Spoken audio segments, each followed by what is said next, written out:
नमस्कार दोस्तों, स्वागत है आज के इस नई वीडियो में। दोस्तों इस वीडियो हम बात करने वाले हैं बिहार सरकार अल्पसंख्यक कल्याण विभाग के अंतर्गत आ रही एक नई वैकेंसी के बारे में। जी हाँ दोस्तों, बात कर तो विद्यालय परिचारिका उसमें पोस्ट शामिल किया गया है, विद्यालय सहायक का पोस्ट शामिल किया गया है, साथ साथ पुस्तकालय अध्यक्ष का भी पोस्ट शामिल किया गया है। बहुत ही शानदार वैकेंसी होने वाली है, इसी के बारे में हम इस वीडियो में बात करने वाले हैं और इसको लेकर आवेदन प्रक्रिया भी शुरू हो चुका है।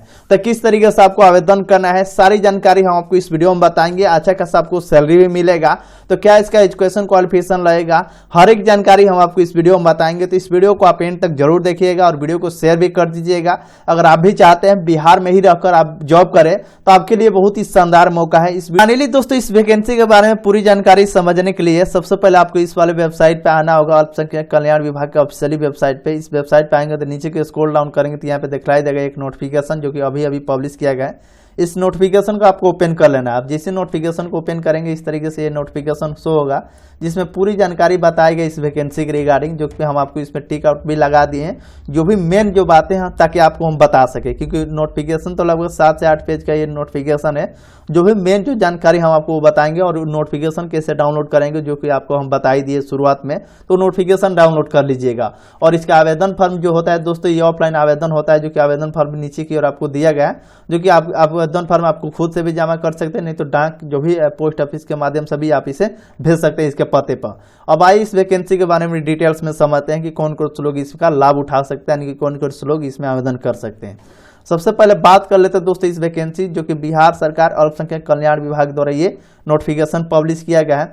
पोस्ट की बात करें तो 3 ही पोस्ट रखा गया है। एक जो है पुस्तकालय अध्यक्ष का, विद्यालय सहायक और विद्यालय परिचारिका पोस्ट रखा गया है। सबसे पहले आवेदन प्राप्त करने की जो भी तिथि है 20 दिसंबर से शुरू हुआ है, जिसका लास्ट डेट 6 जनवरी 2025 तक रखा गया है। जी हाँ दोस्तों, 6 जनवरी 2025 तक इसका लास्ट डेट रखा गया। अगर आप भी चाहते हैं इस वैकेंसी का लाभ उठाना तो 6 जनवरी 2025 से पहले आपको आवेदन फॉर्म जमा करना है। हालांकि हम आपको बताएंगे कि कहाँ पे आपको आवेदन फॉर्म जमा करिएगा। सबसे थोड़ा सा डिटेल्स में यहाँ पे समझते हैं कि इस वैकेंसी को निकालने का उद्देश्य क्या रखा गया है।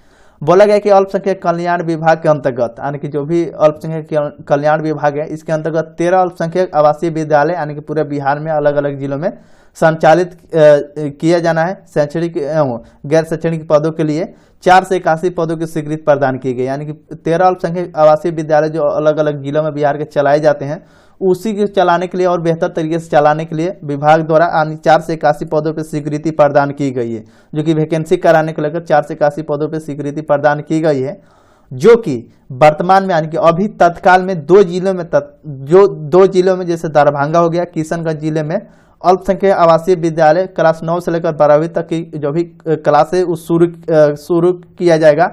उसके लिए जरूरी है, जो कि 2 जिलों में अभी शुरू हो चुका है, बाकी के जो आप समझ लीजिए 11 जिलों में अभी शुरू नहीं हुआ, लेकिन तत्काल अभी दरभंगा और किशनगंज में क्लास 9 से लेकर 12वीं तक की जो भी क्लासेस है शुरू किया जाना है, उसके लेकर ये वैकेंसी निकाली जा रही है। बाकी को जो 4 से 81 पोस्ट है उसमें से वैकेंसी तो निकाली जाएगी, लेकिन अभी फिलहाल 2 ही जिलों में चलाए जा रहे हैं, उसमें से वैकेंसी निकाली जा रही है।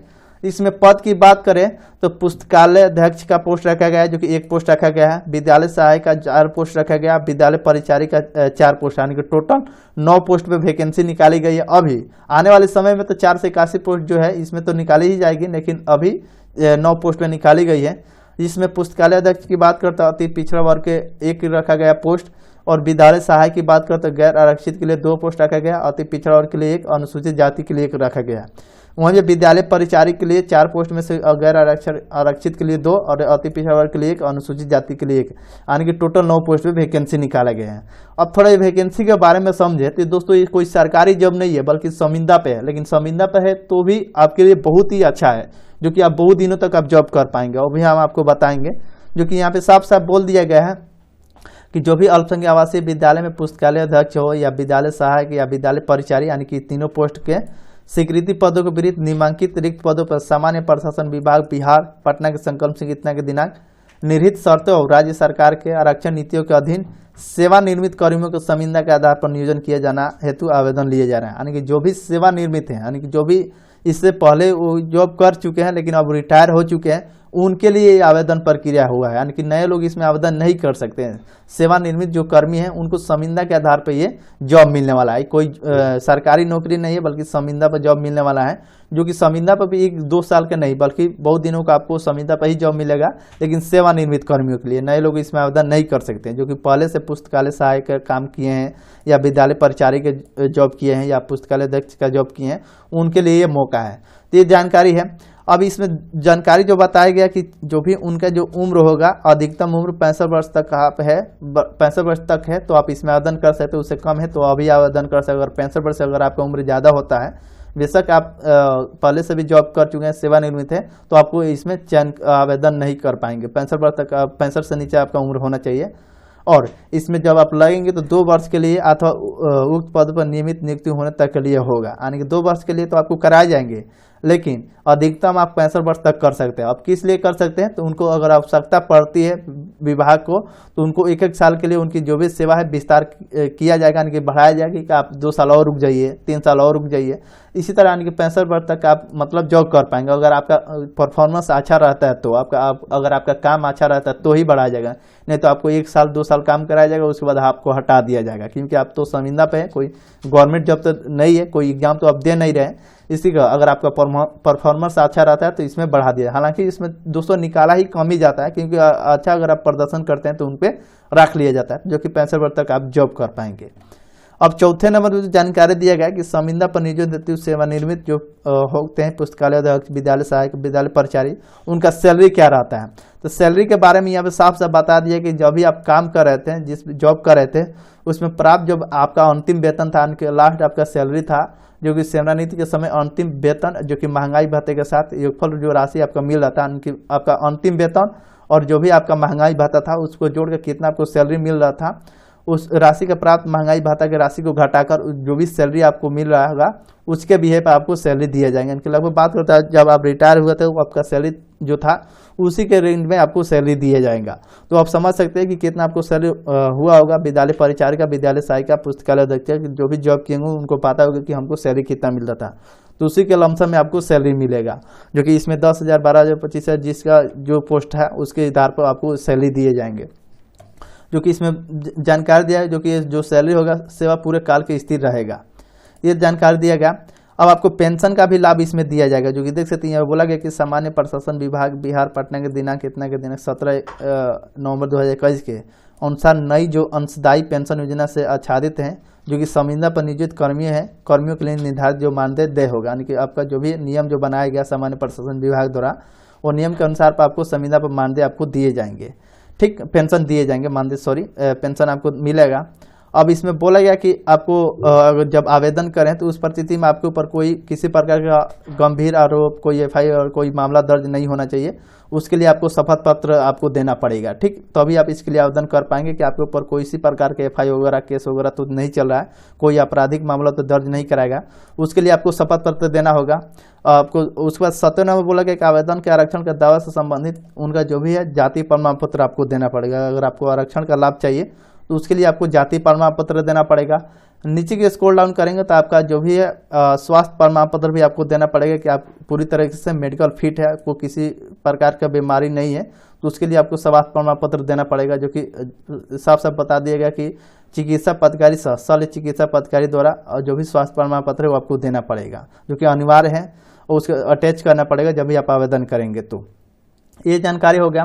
अब आपको इसमें आवेदन कहाँ से किस तरीके से करना है, तो आपको आवेदन जो भी जिस भी पोस्ट के लिए आप करें, जैसे विद्यालय सहायक हो गया या विद्यालय परिचारी, जो कि अल्पसंख्यक कल्याण विभाग के आवेदन पत्र विधि पत्र के साथ 6 जनवरी 2025 तक हाथों या पंजीकृत डाक स्पीड के माध्यम से आप जमा कर सकते हैं। जो कि अगर आप 6 जनवरी के बाद जमा करेंगे तो उस पर आपको विचार नहीं किया जाएगा, आपका आवेदन रिजेक्ट कर दिया जाएगा। यानी खुद से भी जमा कर सकते हैं, नहीं तो स्पीड पोस्ट के माध्यम से भी भेज सकते हैं।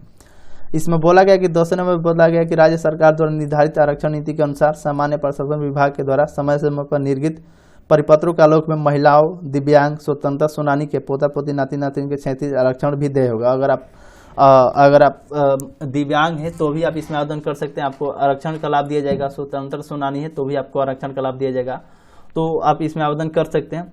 जो कि इसमें बताया गया है, जो कि आप जब भी आवेदन करेंगे किसी भी पोस्ट के लिए, चाहे विद्यालय सहायक का हो या विद्यालय परिचारिका हो, तो आपको सुविधा उपलब्ध रहने के लिए स्थिति में पदस्थापित आवासीय विद्यालय के परिसर में ही आवासित रहना होगा। आवासन की सुविधा उपलब्ध नहीं रहने पर आपका आवासीय पता एवं संपर्क दूरभाष मोबाइल नंबर विद्यालय उपलब्ध कराना होगा। यानी कि जब भी आपको इसमें जो जानकारी दिया गया कि सेवानिवृत्त जो भी पुस्तकालय अध्यक्ष के लिए आप अप्लाई कर रहे हैं या विद्यालय सहायक के लिए या विद्यालय परिचारिका के लिए को आवासन की सुविधा उपलब्ध रहने की स्थिति में पदस्थापित आवासीय विद्यालय के परिसर में ही आपको आवासित रहना होगा। आवासन की सुविधा उपलब्ध नहीं अगर होता है तो उस परिस्थिति में आपको आवासीय पता एवं संपर्क मोबाइल नंबर ये सारी चीज़ आपको देना पड़ेगा विभाग को। और एक पद के लिए एक ही आदमी आवेदन कर पाएंगे, जो कि देख सकते साफ साफ बोले एक पद के लिए केवल एक ही आवेदन अनुमान्य होगा, ये जानकारी दिया गया। तो दोस्तों अगर आपको आवेदन करना है तो आपको सबसे पहले ये फॉर्म जो दिखलाई दे रहा है, ये वाला फॉर्म आपको भर देना है, जो कि आप साफ साफ देख सकते हैं। ये जो फॉर्म दिखलाई देगा, जिस भी पोस्ट के लिए आवेदन कर रहे हैं, चाहे वो विद्यालय सहायक का हो या विद्यालय परिचारिका पुस्तकालय, तो उस पर टिक आउट करके ये पासपोर्ट साइज फोटो लगा देना है। इसमें आपका नाम सारे डिटेल्स भरकर आपको जहाँ पर इसमें बोला गया उस पते पर आपको जमा कर देना है, जो कि आप यहाँ से जानकारी देगा, जो कि हम आपको बता देते शुरू में ही दिया गया था कि इस पोस्ट पे आपको पते पर जमा करना है। तो अल्पसंख्यक कल्याण विभाग, निरसले प्रथम तल चतुर्थ ब्लॉक, पुराना सचिवालय पटना, इस पते पर आपको अब हाथों हाथ ले जाकर जमा करिए, नहीं तो जो भी है पोस्ट डाक पोस्ट के माध्यम से भी आप भेज सकते हैं। तो इस तरीके से दोस्तों आप आवेदन कर सकते हैं। उसके बाद जो भी आवेदन आएंगे उसमें शॉर्ट लिस्टेड किया जाएगा उनके द्वारा, जो भी अब इसमें तो बताया नहीं कि किस तरीके से चयन प्रक्रिया होता है, लेकिन आवेदन तो बहुत सारे आएंगे। अब जिनका ज़्यादा मार्क्स वगैरह होगा या पता नहीं इसमें किस तरीके से आधार पर चयन किया जाएगा, लेकिन बताया तो नहीं गया। अब वो तो आपको पता चलेगा, उनके द्वारा कुछ मैसेज वगैरह आएगा आपके मोबाइल नंबर पे या ईमेल आईडी जो दिए होंगे या नोटिफिकेशन जारी किया जाएगा, तो उसमें आपको पता चल जाएगा। फिलहाल ये नए लोगों के लिए नहीं है, बल्कि जो भी सेवानिवृत्त कर्मी है उनके लिए है।